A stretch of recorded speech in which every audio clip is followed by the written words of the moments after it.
তো আল্লাহ বলেন ইন্নাকা কাদিফান ইলা রাব্বিকা কাদহান ফামুলাকি, হে মানুষ তুমি তোমার রবের কাছে পৌঁছা পর্যন্ত কঠোর পরিশ্রম করতে হবে, তারপরে তুমি তোমার রবের সাক্ষাৎ পাবে। তার মানে এই দুনিয়াটা হচ্ছে পরিশ্রমের জায়গা প্রিয় ভাইরা। এখানে পরিশ্রম না করলে সফলতার দেখা মিলে না।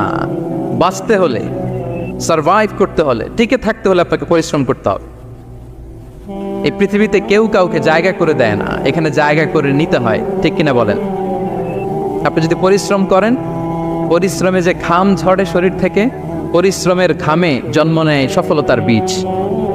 আপনি যখন হাড় ভাঙ্গা পরিশ্রম করবেন, এই পরিশ্রমে যে লোনা পানি বেরোবে, যে ঘাম বেরোবে, এই ঘামেই জন্ম নেয় সফলতার বীজ। এবং সফলতার কোনো শর্টকাট হয় না প্রিয় ভাইরা।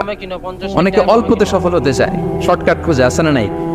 না, সফলতার জন্য আপনাকে লং কাটে যেতে হবে। ওখানে কোনো লিফট থাকে না, সিঁড়ি বেয়ে উঠতে হয়। অনেকে চায় যে সফলতার লিফটে উঠবো, সুইচ চাপবো, সাকসেসফুল ইন লাইফ। না, এত সহজ না, আপনাকে সিঁড়ি বেয়ে উঠতে হবে। তাহলে পরিশ্রমের কোনো বিকল্প নেই। এই দুনিয়াটা হচ্ছে পরিশ্রমের জায়গা, সংগ্রামের জায়গা। আপনি সফল হতে হলে আপনাকে পরিশ্রম করতে হবে, করতেই হবে। আর পরিশ্রমে কোনো লজ্জা নেই। আমি বিভিন্ন আমার আলোচনায় বলি, কাজে লজ্জা নেই। কিসে লজ্জা নেই? আওয়াজ করে বলুন সবাই। কাজে লজ্জা নেই। লজ্জা হচ্ছে অলসতায়, লজ্জা হচ্ছে হাত পাতায়, লজ্জা হচ্ছে অকর্মণ্যতায়। কাজে লজ্জা আছে? লজ্জা কিসে বলেন সবাই? লজ্জা হচ্ছে অলসতায়, অকর্মণ্যতায়। যারা কাজ না করে ফুটানি মারে, ওইটাতে লজ্জা। অনেকে আছে ফুটানি মারে, আছে না নাই? কাজ করে না, সব ফুটানি, এই ফুটানিতে লজ্জা। কিন্তু পরিশ্রমে কোনো লজ্জা নেই। এজন্য আল্লাহ তাআলা বললেন, ইয়া আইয়ুহাল ইনসান ইন্নাকা কাদিহুন ইলা রাব্বিকা কাদহান ফামুলাকি, হে মানুষ তোমার রবের কাছে পৌঁছা পর্যন্ত তোমাকে পরিশ্রম করতে হবে। হাড় ভাঙা পরিশ্রম করে আমার কাছে আসতে হবে, তবেই সফলতা মিলবে। অন্য আয়াতে আল্লাহ তাআলা বলছেন, লাকাদ খালাকনাল ইনসানা ফি কাবাদ, নিশ্চয়ই মানুষকে আমি কষ্ট এবং পরিশ্রম নির্ভর করে তৈরি করেছি। এই পৃথিবীতে টিকে থাকতে হলে তাকে পরিশ্রম করতে হয়, কষ্ট করতে হয়। এবং দুনিয়ার এই সাইকেলটা যদি দেখেন, দিন এবং রাতের যে সাইকেল, রাতকে আল্লাহ বানিয়েছেন ঘুমের জন্য, রেস্ট নেওয়ার জন্য, বিশ্রামের জন্য, আর দিনকে আল্লাহ বানিয়েছেন কর্মচঞ্চল করে, কাজের জন্য। দিনের মধ্যে কর্মস্পৃহা আছে। আল্লাহ তাআলা সূরা নাবাতে বলছেন, ওয়াজআলনান নাহারা মাআশা, আমি দিনকে বানিয়েছি কর্মচঞ্চল। দিনে আপনি কাজ করবেন, হাড় ভাঙা পরিশ্রম করবেন, তবেই সফলতা ধরা দিবে, ঠিক কিনা বলেন? তাহলে প্রথমে আমরা জানলাম এই পৃথিবীতে পরিশ্রম করতেই হবে, পরিশ্রমের কোনো বিকল্প নেই। সফল হতে চাইলে কি করতে হবে? আওয়াজ করে বলবেন, কি করতে হবে? এবং ইসলাম এই পরিশ্রমকে উৎসাহিত করে, পরিশ্রমের মাধ্যমে যে ইনকাম, এটাকে উৎসাহিত করে। বিষ্ণু ঈসা ইসলাম বলেন, মা আকালা আহাদুন তাআমান কাত্তু খায়রান আইয়াকুলা মিন আমালি ইয়াদাই, মানুষ পরিশ্রম করে তার দুই হাত দিয়ে উপার্জন করে যে জীবিকা নির্বাহ করে, এর চেয়ে শ্রেষ্ঠ জীবিকা পৃথিবীতে আর নেই। আল্লাহু আকবার। আপনারা যারা কষ্ট করে ঘাম ঝরিয়ে উপার্জন করেন, এই পৃথিবীতে এর চেয়ে শ্রেষ্ঠ উপার্জন আর হতে পারে? পরিশ্রম করে ঘাম ঝরিয়ে আপনি যে রিজিক এর বন্দোবস্ত আপনার হয়, এই খাবারের চেয়ে শ্রেষ্ঠ খাবার পৃথিবীতে হতে পারে? এরপর বিষ্ণু ঈসা ইসলাম বললেন, ওয়া ইন্না নাবিয়াল্লাহি দাউদ আলাইহিস সালাম কানা ইয়াকুলু মিন আমালি ইয়াদি, আল্লাহর নবী দাউদ আলাইহিস সালাম তিনি নিজ হাতের উপার্জন থেকে খেতেন। সুবহানাল্লাহি বিহামদি। তিনি আর্মার বানাতেন, যুদ্ধাস্ত্র, তিনি বর্ম বানাতেন, নিজ হাতে বর্ম বানিয়ে, যুদ্ধাস্ত্র বানিয়ে বিক্রি করে সেটা দিয়ে জীবিকা নির্বাহ করতেন। আল্লাহু আকবার। তাহলে পরিশ্রমের কোনো বিকল্প নেই। শ্রমের মাধ্যমে যে উপার্জন, এটা শ্রেষ্ঠ উপার্জন। তাই শ্রমজীবী যারা আছেন, মনক্ষুণ্ণ হবেন না, মন ছোট করবেন না। You are the super hero, you are the super hero, you are the remittance fighter of our country. এজন্য রাস্তা দিয়ে যখন হাঁটবেন, বুক ফুলিয়ে হাঁটবেন, আর বস্তা ভরে টাকা নিয়ে দেশে ফিরবেন, ঠিক কিনা বলেন? বুক ফুলিয়ে হাঁটতে হবে। এজন্য আমি আমার প্রিয় মাতৃভূমি বাংলাদেশের গভর্নমেন্টকে অনুরোধ করবো, আমাদের শ্রমজীবী ভাইদের যাতে সুবিধা হয়, এই ব্যবস্থা আপনাদের করতে হবে। বিনীত অনুরোধ রাখবো। শ্রম মন্ত্রণালয়ে যারা দায়িত্বে আছেন, স্পেশালি তাদেরকে রিকোয়েস্ট করবো, আমাদের শ্রমজীবী ভাইদের যেন কোনো কষ্ট না হয়, কারণ তাদের পাঠানো রেমিটেন্সে সচল থাকে আমার দেশের অর্থনীতির চাকা। তারা ভালো থাকলে ভালো থাকবে বাংলাদেশ। ভেরি সিম্পল, ঠিক কিনা বলেন? আমার যে ভাইটা পরিচ্ছন্নতা কর্মী, রাস্তা ক্লিন করে, এয়ারপোর্টে ওয়াশরুম ক্লিন করে, একজন পরিচ্ছন্নতা কর্মী, তারও 20 থেকে 30,000 টাকা বাংলাদেশে ঢুকে প্রতি মাসে। আপনি চিন্তা করতে পারেন? হ্যাঁ, 6টা মাস যদি রেমিটেন্স বন্ধ হয়, শ্রীলঙ্কার চেয়েও খারাপ অবস্থায় বাংলাদেশে চলে যাবে। Just only 6 months. ভয়ঙ্কর অবস্থা হবে বাংলাদেশে। এটা আল্লাহর পক্ষ থেকে একটা স্পেশাল রাহমা, মার্সি অ্যান্ড ব্লেসিংস, যা আমাদের রিজিকের তাগিদায় সারা বিশ্বে যে কাজ করতে হয়, আমরা কাজ করি আর দেশে টাকা পাঠাই, আর সচল থাকে আমার দেশের অর্থনীতির চাকা। আলহামদুলিল্লাহ পড়ে। সো বাংলাদেশের গভর্নমেন্টকে আমি বিনীত অনুরোধ জানাবো, শ্রম মন্ত্রণালয়কে অনুরোধ জানাবো, এয়ারপোর্ট অথরিটিকে অনুরোধ জানাবো, আমার শ্রমজীবী ভাইদের সাথে ভালো আচরণ করুন, তাদের সাথে কোঅপারেট করুন। বিশেষ করে যতগুলো দূতাবাস আছে সারা বিশ্বে, বাংলাদেশের যে মিশনগুলো, দূতাবাসগুলো, আমার শ্রমজীবী ভাইদের যে কোনো কাজকে অগ্রাধিকার ভিত্তিতে আপনারা সার্ভিস দিন। এটা দিতেই হবে, ঠিক কিনা বলেন? তারা ভালো থাকলে ভালো থাকবে বাংলাদেশ।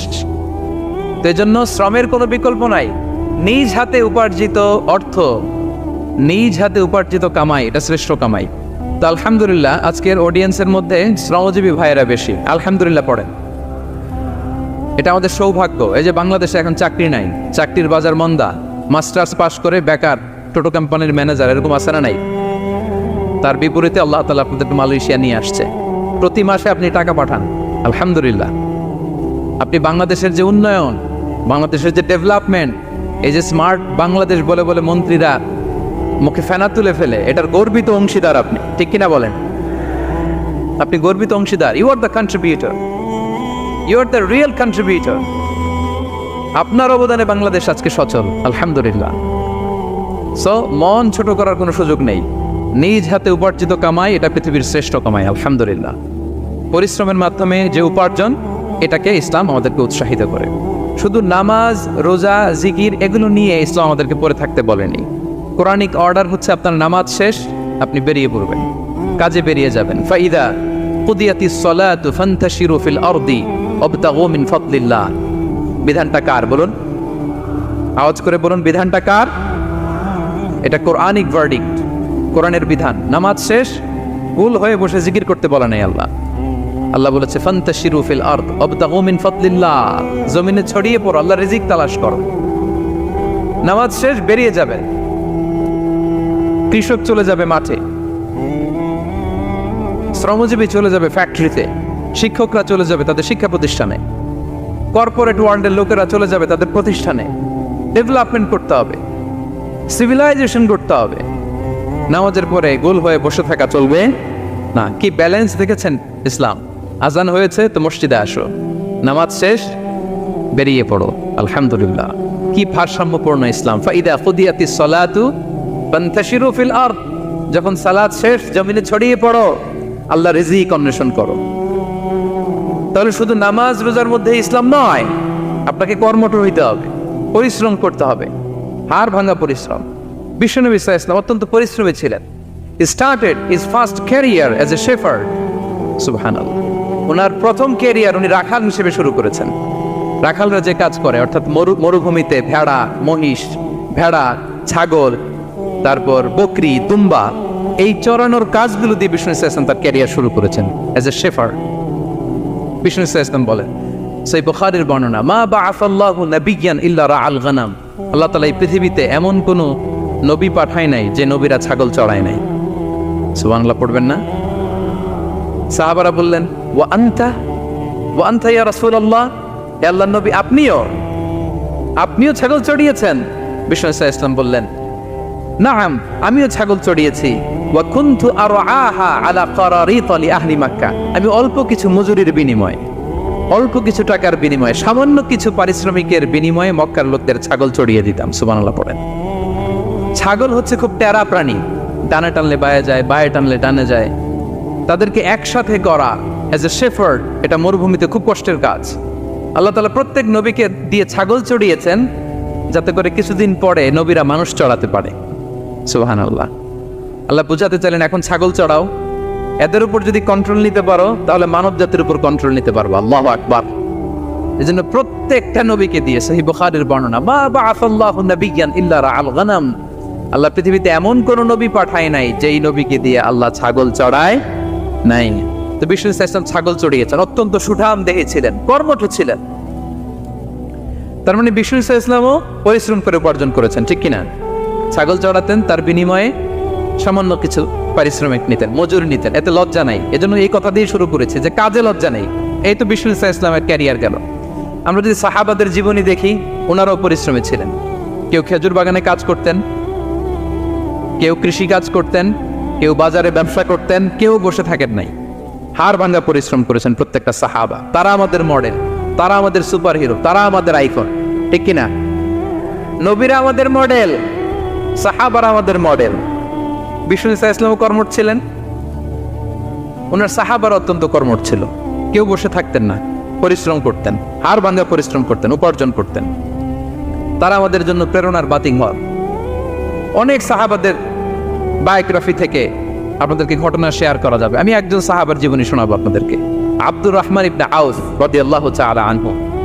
10 জন জান্নাতের, দুনিয়াতে বসে যে 10 জন সাহাবা জান্নাতের সুসংবাদ পেয়েছেন, তাদের মধ্যে একজন, আলহামদুলিল্লাহ বলেন। আব্দুর রহমান ইবনে আউফ রাদিয়াল্লাহু তাআলা আনহু প্রথম 8 জন মক্কায় যারা কালিমা পড়ে মুসলমান হয়েছে তাদের একজন। তার স্ট্যাটাসটা আগে জেনে নেন। তো তিনি যখন মক্কা থেকে হিজরত করে মদিনায় গেলেন, মনে রাখবেন মক্কা থেকে যে সাহাবারা বাড়ি ঘর ছেড়ে হিজরত করেছে তাদেরকে বলে মহাজির, মানে হিজরতকারী সাহাবা। আর মদিনাতে যে সমস্ত সাহাবারা তাদেরকে রিসিভ করেছেন তাদেরকে বলে আল আনসার, মানে সাহায্যকারী সাহাবা। তো যারাই হিজরত করে মক্কা থেকে মদিনায় যেত, বিষ্ণু ইসলাম মদিনার কোনো সাহাবীর সাথে তার ভাই পাতিয়ে দিতেন, আল মুআখাত, ব্রাদারহুড করে দিতেন, দায়িত্ব দিতেন যে তুমি এই সাহাবীকে দেখবে। তো আব্দুর রহমান ইবনে আউফ রাদিয়াল্লাহু তাআলা আনহু যখন হিজরত করে গেলেন, তার দেখভাল করার জন্য যে সাহাবীর দায়িত্ব পড়ল তার নাম হচ্ছে সাআদ ইবনে রাবি', আনসারী সাহাবী রাদিয়াল্লাহু তাআলা। বিষ্ণু বললেন, সাআদ, আব্দুর রহমান ইবনে আউফ তোমার ভাই, ভাই বানিয়ে দিলেন। কি বানিয়ে দিলেন? তুমি তাকে টেক কেয়ার করবে, সে হবে তোমার মেহমান। সুবহানাল্লাহ। সাআদ ইবনে রাবি' রাদিয়াল্লাহু তাআলা তিনি আব্দুর রহমান ইবনে আউফকে ডেকে নিয়ে গেলেন, ঘরে নিয়ে গেলেন মেহমানকে, এবং বললেন, ইয়া সাআদ ইন্নী আকসারুল আনসারি মালান। হে সাআদ, তুমি চিন্তা করো না, তুমি মনে করো না যে তোমার ভরণ পোষণ দিতে আমার কষ্ট হবে। আমি মদিনার সবচাইতে বড় বিজনেস ম্যাগনেট, সবচাইতে বড় বিজনেস ম্যাগনেট আমি। No tension, don't worry about it. Tension নিও না, আসো, তোমার জন্য আমার কি প্রপোজাল শোনো। ফাআকসিমু লাকা নিসফা মালি, আমার যত সম্পদ আছে আমি অর্ধেক তোমারে দিয়ে দিব। সুবহানাল্লাহ, এত আসতে। আপনার বাড়িতে কেউ মেহমান হলে করতে পারবেন এরকম? আল্লাহ, কেমন প্রেরণার বাতিঘর তারা। ফাআকসিমু নিসফা মালি, আব্দুর রহমান ইবনে আউফ, আমার অর্ধেক সম্পদ তোমারে দিয়ে দিব। এখানেই শেষ না, এরপর বলতে লাগলেন, আমার অনেকগুলো স্ত্রী আছে, তুমি কোথায় যে মেয়ে খুঁজবা, প্রস্তাব দিবা, এত ঝামেলার দরকার নেই। আমার কোন স্ত্রীকে তোমার ভালো লাগে বলো, তার যদি তোমাকে ভালো লাগে তাহলে প্রয়োজনে তাকে আমি ডিভোর্স দিয়ে দিব, তাকে নিয়ে তুমি সুখের সংসার করবা। আল্লাহু আকবার, আল্লাহু আকবার। অর্ধেক সম্পদ দিয়ে দিব, আমার একাধিক স্ত্রী আছে, কাউকে যদি তোমার পছন্দ হয় এবং সেও যদি তোমাকে পছন্দ করে, প্রয়োজনে তাকে ডিভোর্স দিব। New life, new career, just go on. আমরা এই সুযোগ পেলে কি করতাম? সাথে সাথে অর্ধেক সম্পদ নিয়ে নিতাম, ঠিক কিনা? আব্দুর রহমান ইবনে আউফ প্রেরণার বাতিঘর। উনি কি করলেন? উনি বললেন, লা হাজাতা লি ফি যালিক।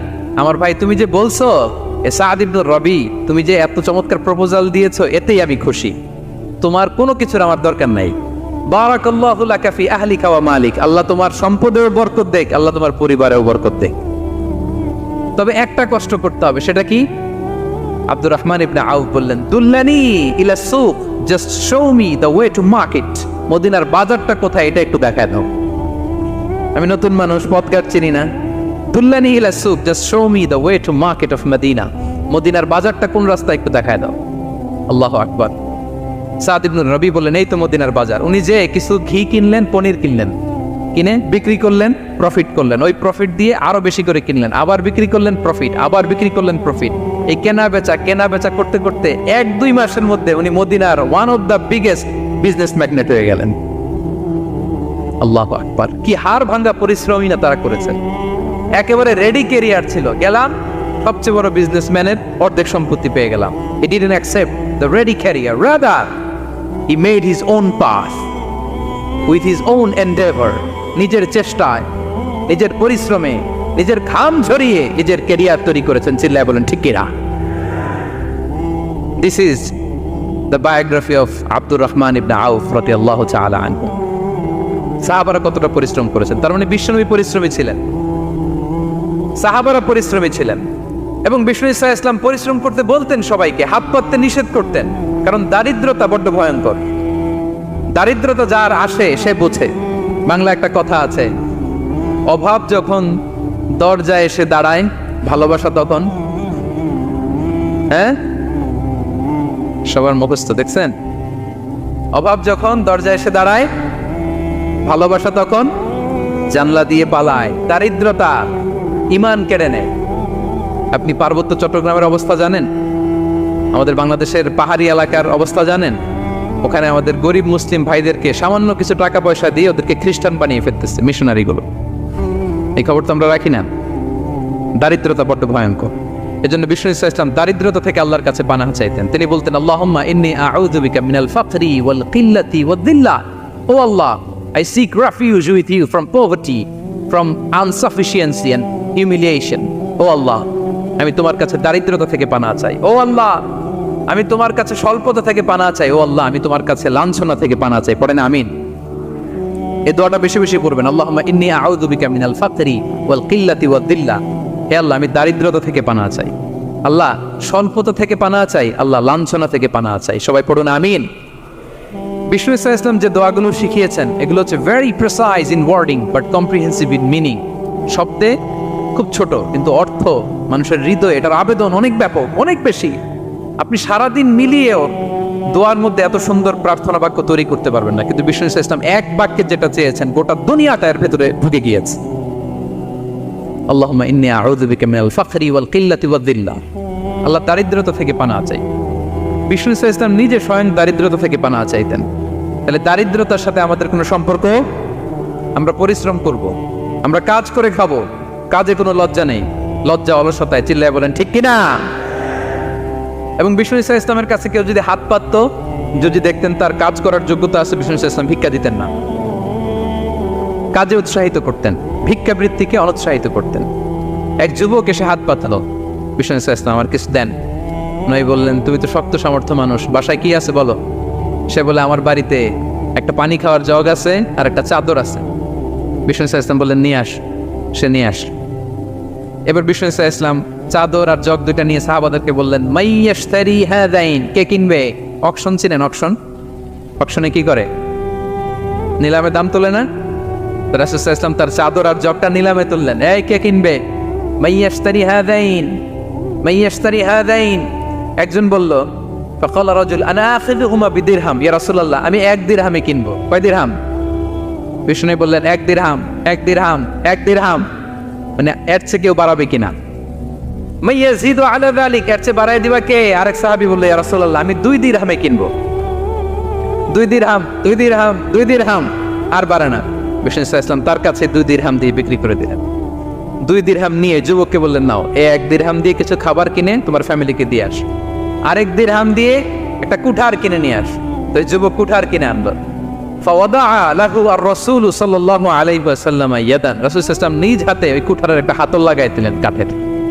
শুধু কুঠার দিয়ে তো হবে না, একটা হাতল থাকতে হবে না? বিষ্ণু সাল্লাল্লাহু আলাইহি ওয়াসাল্লাম ওনার মোবারক হাতে, বরকতময় হাতে ওই কুঠারে একটা হাতল লাগাই দিলেন। এবার বললেন, যাও, 1 দিরহাম দিয়ে কুঠার, আরেক দিরহাম দিয়ে খাবার কিনে আনো। এই কুঠার দিয়ে জঙ্গলে যে কাঠ কেটে লাকড়ি বেচে জীবিকা নির্বাহ করো। সামনের 15 দিন আমার সামনে যেন তোমার গুড়গুড় করতে না দেখি। এ বেচারা গেল, 1 দিরহাম দিয়ে ফ্যামিলিতে খাবার দিল, আর লাকড়ি নিয়ে কাঠ কাটতে না কাটতে কয়েকদিনের ব্যবধানে ও 10 দিরহাম কামাই ফেলছে। আস্তে আস্তে আস্তে আস্তে সে স্বাবলম্বী হয়ে গেল। এরপর একবার বিষ্ণু ইসলামের কাছে আসছে। বিষ্ণু ইসলাম তারে বলে, মানুষের কাছে হাত পাতার চেয়ে, দুয়ারে দুয়ারে ভিক্ষা করার চেয়ে তোমার মতো এরকম কাঠ কেটে, জঙ্গলে কাঠ কেটে বাজারে বিক্রি করা অনেক ভালো। আল্লাহু আকবার। এই হচ্ছে বিষ্ণু ইসলামের ক্যারেক্টারিস্টিক্স। তিনি ভিক্ষাবৃত্তিকে অনুৎসাহিত করতেন। এই যে গল্পটা, what is the moral of the story? কি শিখলাম? 1 নম্বর যেটা শিখলাম, তিনি কাজ করে খেতে উৎসাহিত করেছেন। চাইলেই বিষ্ণু ইসলাম ওই দুইটা জিনিস বিক্রি করে 2 দিরহাম দিয়ে বলতে পারতেন, যাও 2 দিরহাম দিয়ে খাবার কেনো। ওই বেলা খেয়ে রাতের বেলা আরেক দুয়ারে যে ভিক্ষা করতো, ঠিক কিনা বলেন? কথা বুঝতেছেন? 2 দিরহাম দিয়ে যদি খাবার কিনতো তো দুপুরে খেয়ে রাতে কি করতো? আবার হাত পাততো। সেটা করে নাই, কাজ করে খেতে উৎসাহিত করেছেন এবং স্থায়ী সমাধান করে দিয়েছেন।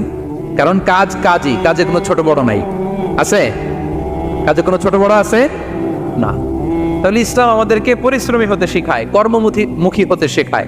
ইসলাম কতটা কর্মমুখী ধর্ম দেখেন। বিষ্ণু ইসলাম বলেন, ইন কামাতিস সাআ ওয়া ফি ইয়াদি আহাদিকুম ফাসিলা।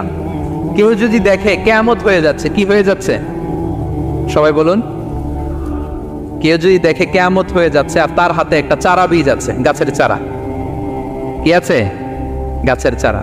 সে গাছের চারা রোপণ করতে গেছিল, ওদিকে যায় দেখে কিয়ামত শুরু হয়ে গেছে। বিষ্ণু বলেন, ফাইন ইসতাতাআ আন লা তাকুমা হাত্তা ইয়াগরিসাহা ফালইয়াগরিসহা। সে যদি পারে কিয়ামত হওয়ার আগেই ওটা রোপণ করে দিতে, সেজন্য তাড়াতাড়ি করে রোপণ করে দেয়।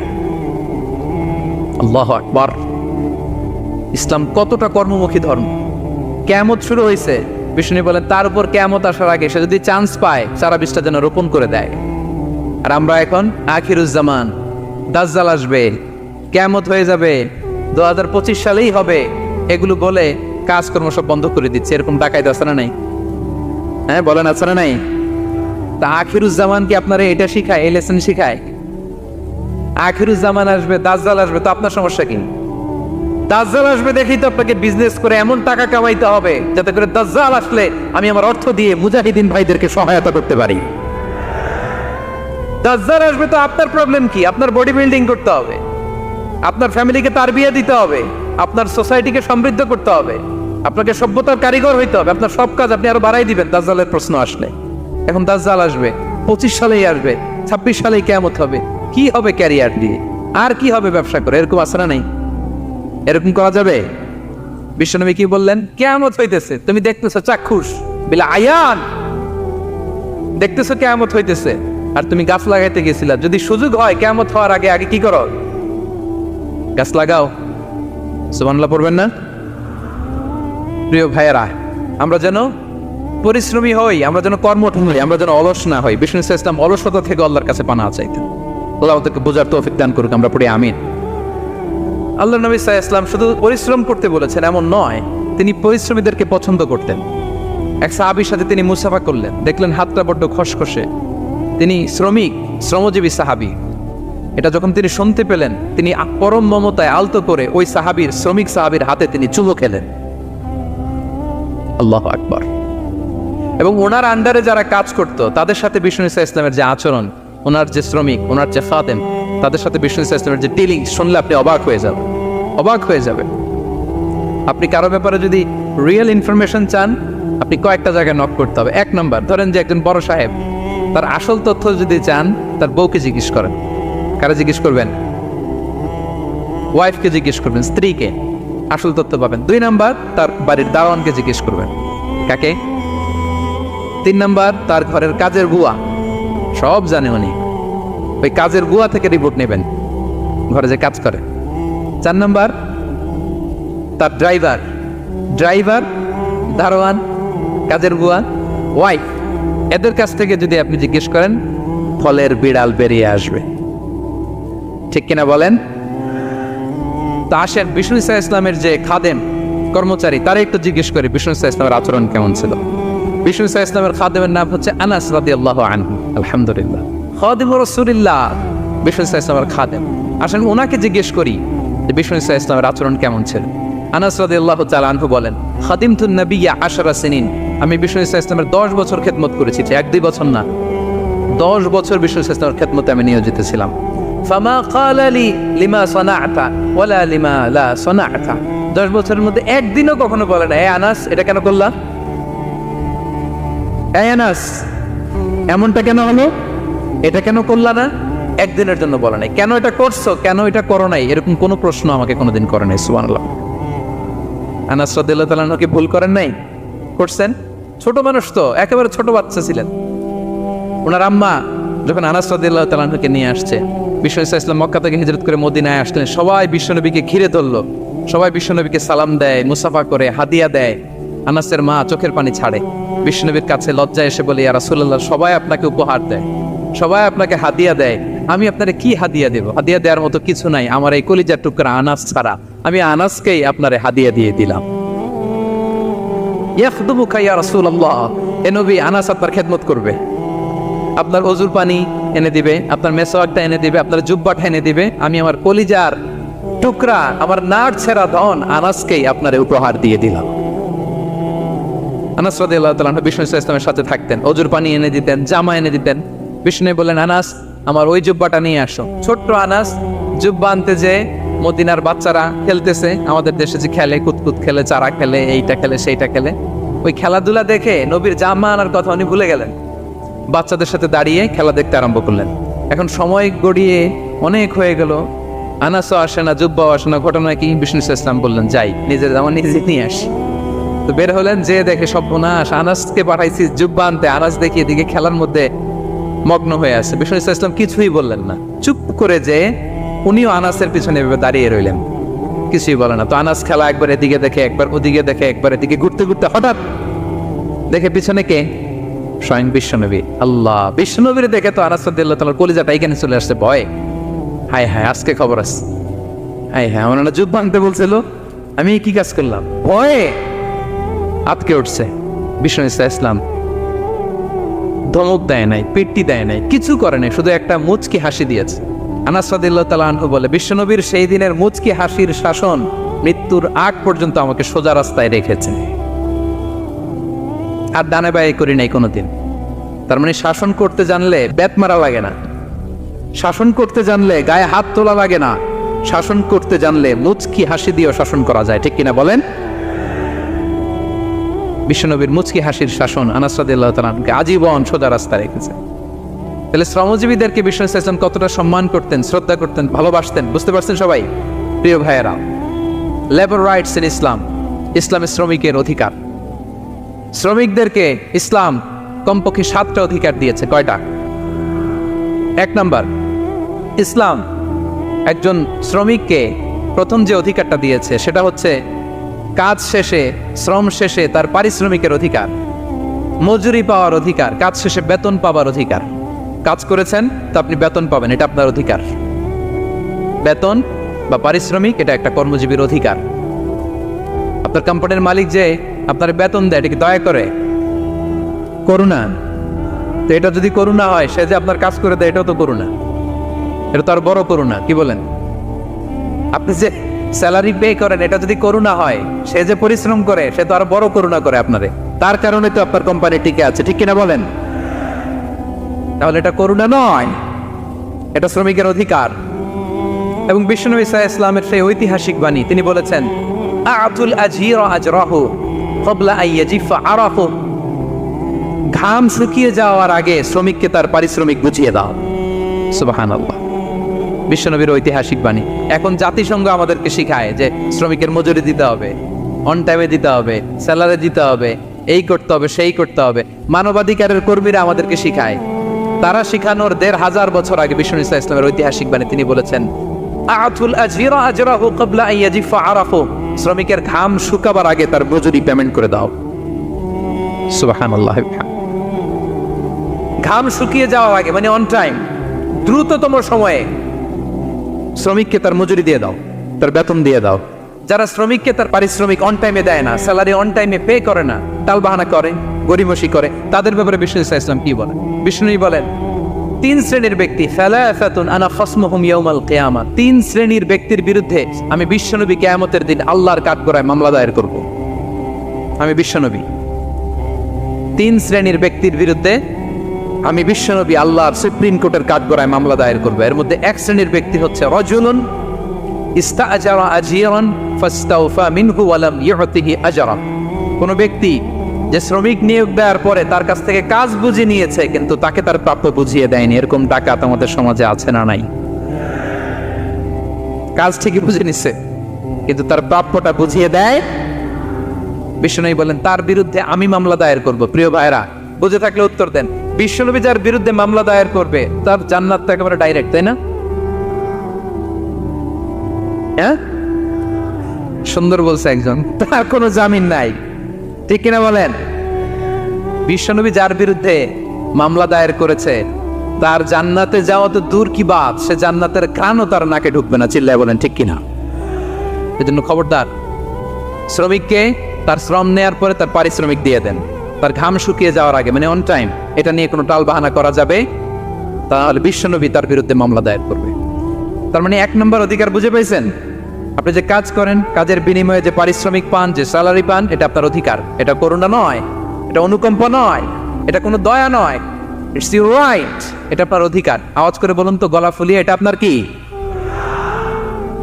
2 নম্বর, একটা শ্রমিককে ইসলাম যে অধিকার দেয় সেটা হচ্ছে চুক্তি মাফিক সকল সুযোগ সুবিধা প্রাপ্তির অধিকার। অর্থাৎ একজন এমপ্লয়ার যখন তার এমপ্লয়িকে নিয়োগ করে, একটা এমপ্লয়মেন্ট কন্ট্রাক্ট থাকে না? এমপ্লয়মেন্ট কন্ট্রাক্ট বুঝেন তো?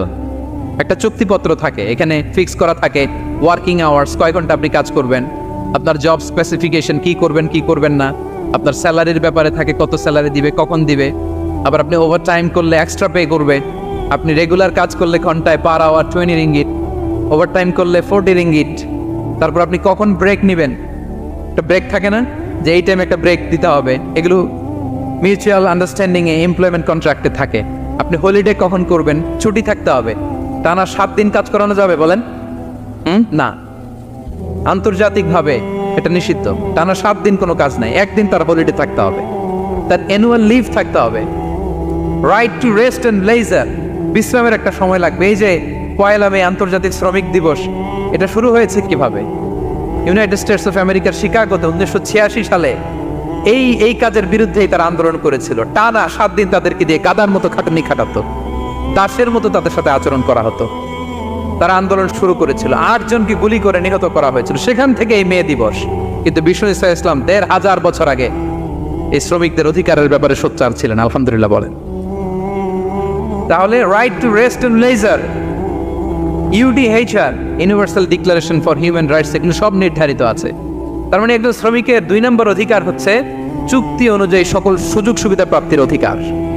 আপনার চুক্তি করছেন, আপনি এটা এটা দিবেন, কিন্তু কাজের পরে আপনি ফ্যাসিলিটি দিচ্ছেন না, এটা করা যাবে বলেন?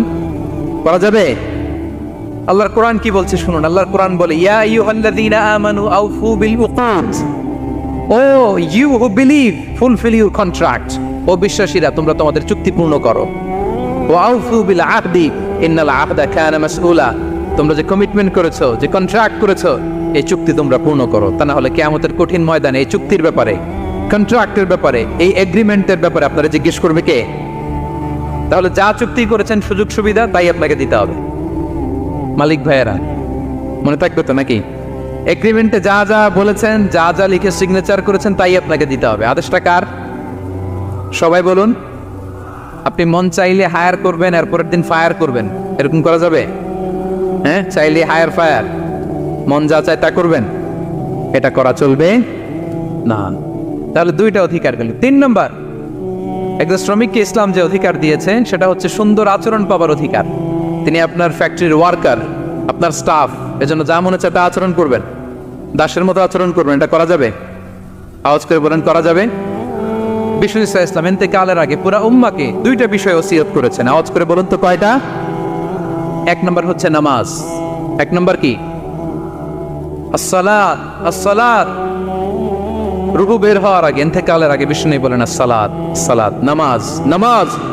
উম্মতেরা নামাজের ব্যাপারে সতর্ক হও। 2 নম্বর তিনি বলেছেন ওয়ামা মালাকাত আইমানুকুম, তোমাদের অধীনস্থ যারা আছে তাদের ব্যাপারে সচেষ্ট হও, তাদের প্রতি সদয় হও, তাদের সাথে খারাপ আচরণ করো না। এটা কখন বলছেন? জুমার খুতবার সময়, সাহাবীদের সাথে গল্প করার সময়, বিবিদের সাথে আলোচনার সময়। কখন? Just right before his death.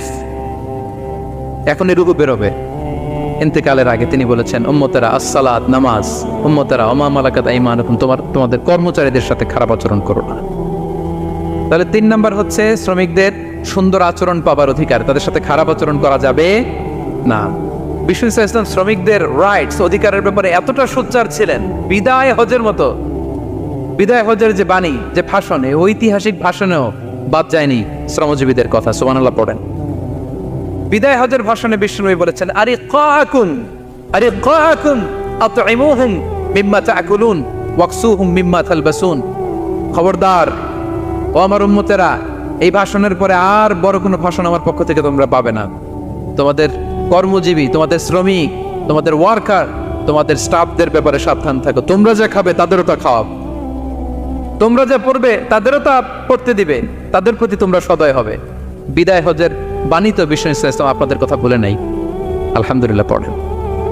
কি রহমতের নবী ছিলেন, কি মায়ার নবী ছিলেন, শ্রমজীবীদের কি বিষ্ণু ইসলাম এতটা ভালোবাসতেন। তাহলে 3 নম্বর যে অধিকার ইসলাম একজন শ্রমিককে দেয় সেটা হচ্ছে সুন্দর আচরণ পাওয়ার অধিকার। দেখবেন যে মালিক বা যে এমপ্লয়ার ভালো আচরণ করে সব শ্রমিককে তাকে ভালোবাসে, তার জন্য দোয়া করে। আপনি মালিক হয়ে অসুস্থ, দেখবেন আপনার ওয়ার্কারগুলো জায়নামাজ বিছিয়ে সেজদায় পরে আপনার জন্য কাঁদে। এরকম আছে না নাই? মালিক হলে তো এরকম মালিক হইতে হবে, এমপ্লয়ার হলে তো এরকম হওয়া চাই, ঠিক কিনা বলেন? তাহলে আমরা শ্রমজীবীদের সাথে ভালো আচরণ করব, পারা যাবে তো ইনশাআল্লাহ?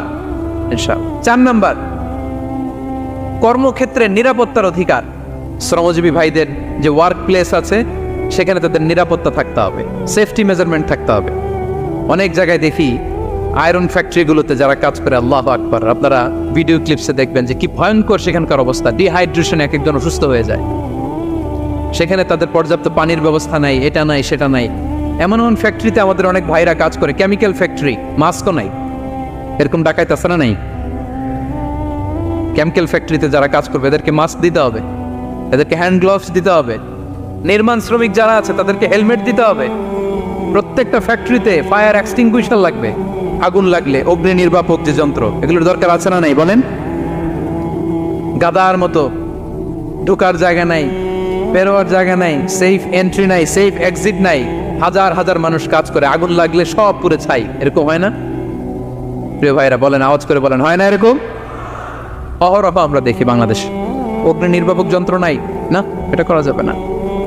আগুন লাগলে কিভাবে আপনি আগুন নেভাবেন, কিভাবে তাদের সেফটি সিকিউরিটি এনশিওর করবেন, এগুলো সব আগে থেকে নির্ধারণ থাকতে হবে। তারা 4 নাম্বার হচ্ছে নিরাপত্তা অ্যাজ এ এমপ্লয়ার, এটা আপনাকে এনশিওর করতে হবে। 5 নাম্বারে সাধ্যের বাইরে কোনো কাজে বাধ্য না করার অধিকার। সাধ্যের বাইরে কিছু আপনি তার উপর চাপিয়ে দিতে পারবেন, এমন হেভি ওয়ার্কলোড দিতে পারবেন না যেটা তার শরীরে কুলায় না। এরকম ডাকাইত আসছে যে পারে না, তারপরে তার উপর কাজ চাপিয়ে দেয়, আছে না নাই? বলেন বলেন। ওয়ার্কারের স্বাস্থ্যহানি হয়, অঙ্গহানি হয়, এবং এমন ছোট ছোট বাচ্চাদের দিয়ে কাজ করায়, শিশু শ্রম, এটা তো আইনত দণ্ডনীয় অপরাধ। এটা করা যাবে না। এগ্রিমেন্টে, চুক্তিতে আপনি যা করাবেন, যেভাবে করাবেন, যা চান সার্ভিস, ওইটাই করাইতে হবে। এবং আল্লাহর বিধান এটা, লা ইউকাল্লিফুল্লাহু নাফসান ইল্লা উসআহা। আল্লাহ সাধ্যের বাইরে বান্দার উপরও কোনো কিছু চাপিয়ে দেয় না। এটা samely applicable to the worker. Bishnu Islam বলেন, ওয়ালা ইউকাল্লাফু মিনাল আমালি ইল্লা মা ইউতিক। সাধ্যের বাইরে কোনো ওয়ার্কারকে অতিরিক্ত কোনো কাজ চাপিয়ে দেয়া যাবে না। ফাইন কাল্লাফাহু, যদি তাকে সাধ্যের বাইরে কোনো কাজ চাপিয়ে দিতে হয়, মা ইয়াগলিবুহু, যেটা তার জন্য কষ্ট হয়ে যায়, ফাল ইউইনহু আলাই, এই কাজে তাকে সাহায্য করতে হবে। মালিক হয়ে আপনার হাত লাগাতে হবে, অথবা এক্সট্রা ম্যান পাওয়ার নিতে হবে, ওয়ার্ক ফোর্স নিতে হবে। সুবহানাল্লাহ পড়েন। বিশ্বনবী মনে হচ্ছে যেন বর্তমান যে এই যে হাজার হাজার ফ্যাক্টরি, এই কলকারখানা